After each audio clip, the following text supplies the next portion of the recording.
homeowner suffers a loss, it obviously wasn't anything that they planned for. Sometimes, depending upon what the loss is, their world's turned upside down. They're feeling a lot of anxiety.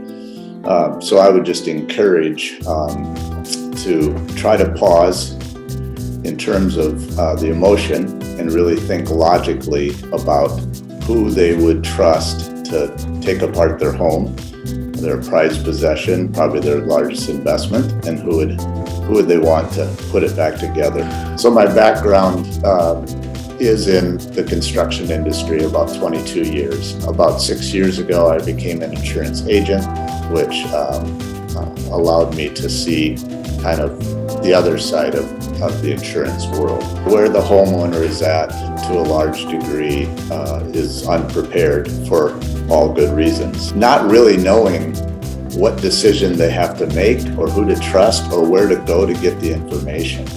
And I think the trust is, really key in relying on the trust of someone to help them make good decisions would be central to kind of helping them through the emotion and the practical decisions that are going to have to be made about working with the insurance company. How much is it all going to cost? Maybe what are some ideas to make the space better?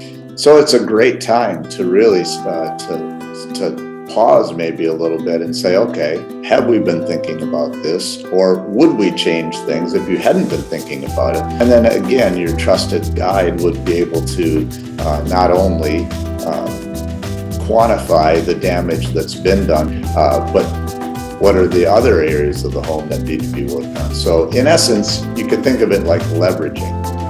The insurance claim and the settlement there is that down payment towards another project, and having somebody help you through what are the opportunities here to make things not just back together, but actually better.